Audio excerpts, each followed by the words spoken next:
Welcome back to Words of Paradise. I'm your host, Leon Idle, and it's no secret that I love Magic the Gathering. Heck, my channel name, Words of Paradise, is a Magic the Gathering reference. It's based off the card, Birds of Paradise. I'm hoping that my thoughts and opinions will offer a brief respite from the cold clutches of reality that we find ourselves in this modern day, full of enigmatic woke ideologies, terrible film and television writing, and overall downtrending comic book and video game ideas. That being said, I also find myself growing more and more disenchanted with Magic the Gathering over the years. Now, don't get me wrong, I still love playing, but I cannot stand buying the product, at least not directly from Wizards. I always try and buy from a third party, or in a way that I know Wizards is not getting a cut, because Wizards of the Coast, Papa Company, Hasbro, they're awful. I hate them. I don't want to support them. I don't want others to support them, so that maybe they can redefine their business model into something that is good for us fans. That's why this headline jumped out at me. Now, again, it's just a headline. Obviously, they want something catchy and snappy to hook you in and read the article, so that's what we're going to do. I could be entirely wrong, but let's take a look at this. From MTGRocks.com, MTG 2023 set revolutionizes booster packs. 5 to 6 cards only. Now, again, I don't know what this is referring to, but this is exactly the kind of money-hungry, grubby, greedy thing the Wizards of the Coast has been up to the last, 2 to 5 years? And I'm sick and tired of it. But maybe I'll be surprised with what this article has to offer and the information that may come from it. So let's go through it together, shall we? When discovering new things about upcoming Magic the Gathering sets, Amazon tends to be a huge source of spoilers. Whether it's the new card that may have been accidentally spoiled this morning, or the incredible spoiler discussed in the title, a lot seems to be happening in the world of MTG. Up to this point, the MTG community is used to having individually sealed packs of cards that have about 15 cards in them. The standard draft packs tend to have about 1 rare, 3 uncommons, and 10 to 11 common cards, with a chance of opening a foil. Numbers and cards featured change between pack types, draft, collector, set, etc., but some number of commons, uncommons, and rare cards have traditionally been featured. With the release of March of the Machine, the Aftermath, that will all change. It looks like this will be the first mini-set that MTG has ever seen.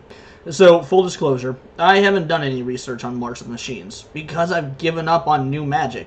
I have not purchased a new Magic the Gathering set, I think since the first run of the Dungeons & Dragons crossover, 2 years ago now? I have purchased one Secret Lair, the Street Fighter crossover, because frankly I'm just a big Street Fighter fan. Even though I knew it was giving money to Wizards, I wanted to show Capcom some love. But this idea? Already, I'm not a fan of it. Mini packs? I hope they've got a mini price to go with it, because Wizards has been screwing us lately. Let's keep going. Aftermath packs. Amazon released a lineup of products to be introduced in March of the Machine Aftermath. This bizarre set at this point features 2 pack types, Collector Boosters and Aftermath Boosters. Oh, let's take a look at this screenshot. Let's see. Aftermath Booster Box. 12 packs of 72 Magic cards. 72 cards in 12 packs? Hold on, let me do some math. Yeah, that's 6 cards per pack. What in the hell? $240 for 6 card packs? For 12 6 card packs? Did they not learn their lesson when nobody bought MTG 30th? Oh my goodness. Alright, let's keep going. Pictured above are the details for the March of the Machines, the Aftermath Collector Booster Box, as they appeared on Amazon. For $240.75, you receive 12 Collector Boosters, which seems normal with other Collector Booster releases. Strangely, these booster packs only contain 6 Magic the Gathering cards and only 1 foil token. 4 of the cards included will feature a rare or higher rarity. Oh. Alright, let's keep going. The last line speaks to the speculation of the MTG community after they reacted to the highly cryptic response from Mark Rosewater when talking about March of the Aftermath. Many expect the multiverse to fall apart, likely with the use of the Realmbreaker. The last line suggests the multiverse does collapse in some way, shape, or form. Here's the thing, I don't care about the lore. I know a lot of individuals do, and that's awesome, that's cool. Sometimes Magic lore can be interesting in, the books or comics or whatnot, but I think at the end of the day, the vast majority of individuals want a good quality game first and interesting lore afterwards. And what we're getting out of this, 12 packs of 6 cards for about 250 bones? That's not a good quality game.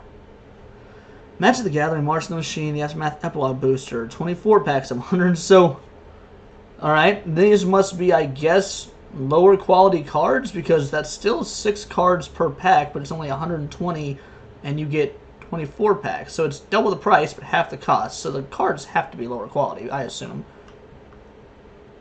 Pictured above is the March of the Machines, the Aftermath Epilogue Booster Box, as seen on Amazon for $119.57. You can access 24 lore-packed Epilogue boosters to witness the conclusion of March of the Machines storyline.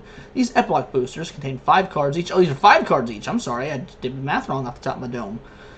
1 to 3 of these cards will have a rarity of rare or higher, while the other 2 to 4 cards will be uncommon. This is a guaranteed foil and showcase card in these epilogue packs. But see, when you're doing it like that, you're trying to say, oh, these are rare, these are even more rare, and we've got these special arts. But when you keep on doing rares and special arts, they all run together. It reminds me of that quote from The Incredibles.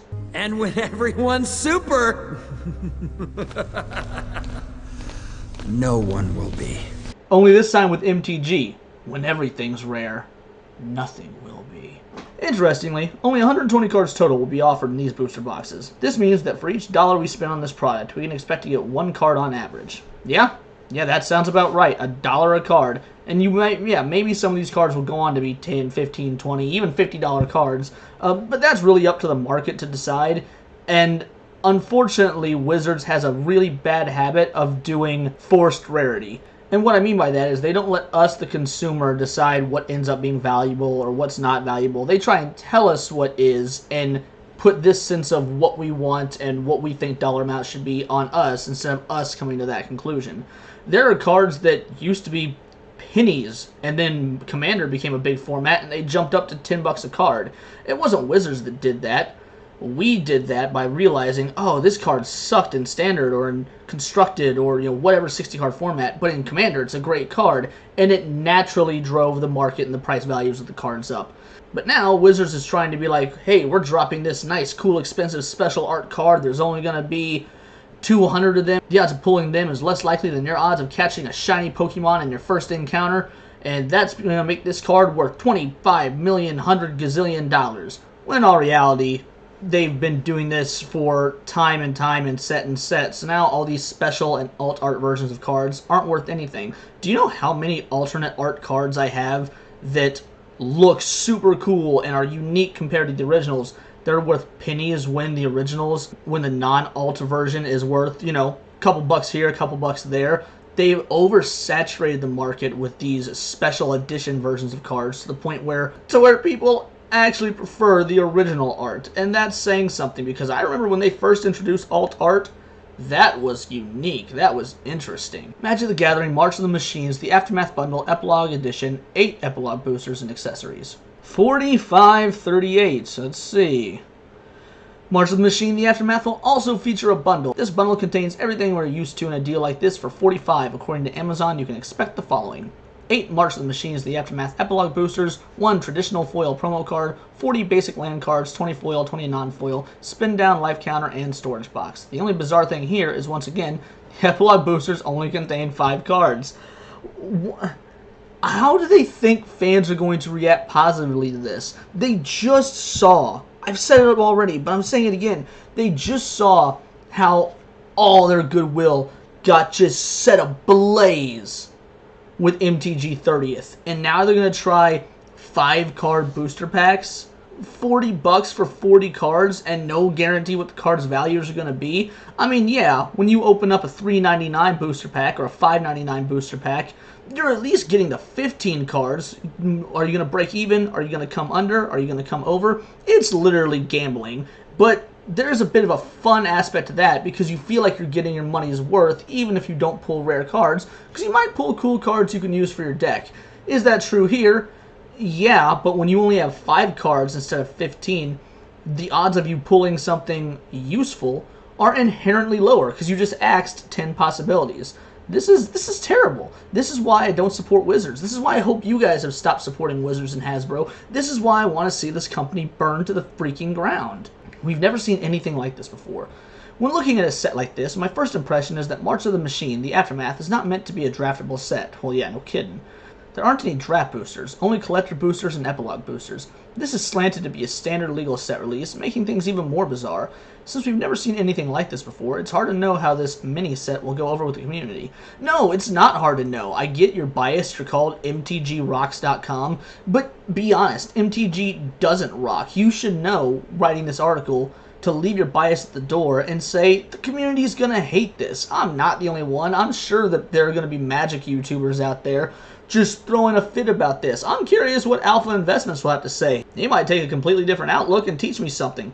But on the surface, this looks like a complete misuse of fan trust and an abuse of your creative power. Yeah, that's the ending of it. Alrighty, so what have we learned today? Well, nothing we didn't already know. That Hasbro Wizards of the Coast is a garbage company, but they feel like they can get away with whatever because people are still buying their products. I used to be so anti-proxy, I've gotten into fights with my playgroup about it because I think it's cheating. Buy the cards, whether it be buy singles, buy packs, whatever, and play with real cards. You don't need to be printing off overpowered decks just because you don't want to spend the money on cardboard. I hate that argument. Oh, it's just cardboard. Yes, but it's the spirit of the game. At the end of the day, it is kind of a pay-to-win game. I mean, there's of course going to be skill and luck, but there's also an element of pay-to-win. Honestly, I've really backed off on that mentality because if people proxying means that Wizards is going to get hurt, look, go for it. I want to see this company fail, and if I have to change my moral compass to do so, I guess I've reevaluated some priorities now, haven't I? Proxy away, my friends. I'm still not going to do it, but I'm also not going to buy direct from Wizards. I'll hit up somebody on Facebook Marketplace, or only buy singles from my LGS. Because maybe that's what it's going to take to get Wizards of the Coast Hasbro to realize, oh, we fucked up. And maybe, just maybe, with a small modicum of luck, we can get this beloved game back on track. And if we can't, well, we Schwartz, Pokemon, Yu-Gi-Oh! And Hearthstone are all ready to claim Magic's place as the top dog in the TCG world. But maybe I'm really overreacting to this. It is my first MTG video on a channel that's name is an MTG reference, and my Twitter handle is an MTG reference. So, yeah, I'm passionate about it. Maybe I'm overlooking something. Let me know your thoughts in the comments below, and also please like this video and subscribe. I am really trying to grow this channel, so your subscription would mean the world to me. And follow me on Twitter at BoltTheWord. And this has been Words of Paradise.